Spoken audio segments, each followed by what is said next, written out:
यह चेतना क्या है? यह चेतना है मैं हूँ। तो फिर मैं हूँ क्या है?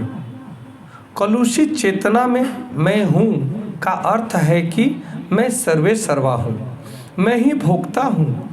यह संसार चलायमान है क्योंकि प्रत्येक जीव यही सोचता है कि वही इस भौतिक जगत का स्वामी तथा सृष्टा है। भौतिक चेतना के दो मनोमय विभाग हैं, एक के अनुसार मैं ही सृष्टा हूँ और दूसरे के अनुसार मैं ही भोगता हूँ। लेकिन वास्तव में परमेश्वर सृष्टा तथा भोक्ता दोनों हैं और परमेश्वर का अंश होने के कारण जीव न तो सृष्टा है न ही भोक्ता, वह मात्र सहयोगी है। वह सृजित तथा मुक्त है, सृजित तथा भुक्त है। उदाहरण के लिए मशीन का कोई एक पुर्जा संपूर्ण मशीन के साथ सहयोग करता है। इसी प्रकार शरीर का कोई एक अंग पूरे शरीर के साथ सहयोग करता है।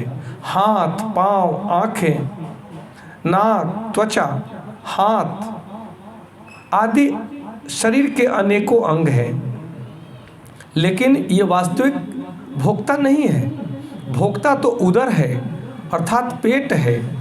पांव चलता है, हाथ भोजन देता है, दांत चबाते हैं और शरीर के सारे अंग उदर को तुष्ट करने में लगे रहते हैं, क्योंकि उदर ही प्रधान कारक है जो शरीर रूपी संगठन का पोषण करता है।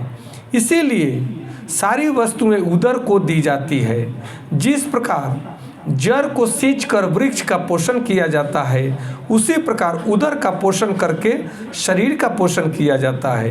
क्योंकि यदि शरीर को स्वस्थ रखना है तो शरीर के सारे अंगों को उदर पूर्ति करने में सहयोग कर देना होगा। इसी प्रकार परमेश्वर ही भोक्ता तथा सृष्टा हैं और हम उनके अधीनस्थ जीवात्माएं उन्हें प्रसन्न करने के निमित्त सहयोग करने के लिए हैं। इस सहयोग से हमें लाभ पहुंचता है। ठीक वैसे ही जैसे उदर द्वारा ग्रहित भोजन से शरीर के सारे अंगों को लाभ पहुंचता है। यदि हाथ की अंगुलियां यह सोचे कि वे उदर को भोजन न देकर स्वयं ग्रहण कर लें तो उन्हें निराश होना पड़ेगा। सृजन तथा भोग के केंद्र बिंदु परमेश्वर हैं और सारे जीव उनके सहयोगी हैं। सहयोग के द्वारा वे भोग करते हैं। यह संबंध स्वामी तथा दास जैसा है। यदि स्वामी पूर्णतया तुष्ट रहता है तो दास भी तुष्ट रहता है। इसी प्रकार परमेश्वर को तुष्ट रखना चाहिए। यद्यपि जीवों में भी सृष्टा बनने तथा भौतिक जगत का भोग करने की प्रवृत्ति होती है, क्योंकि इस दृश्य जगत के सृष्टा परमेश्वर में ये वृत्तियाँ होती हैं और परमेश्वर का अंश होने के नाते जीव में भी ये प्रवृत्तियाँ पाई जाती है।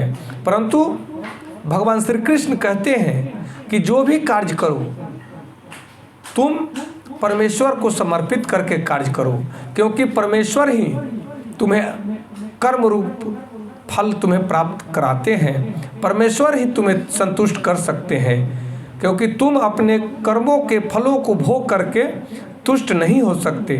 तुम ऐसा कर्म करो जिससे परमेश्वर को खुशी हो, परमेश्वर तुष्ट हो, परमेश्वर तुम्हें तुष्ट करेंगे। नमस्कार, धन्यवाद, जय श्री कृष्ण।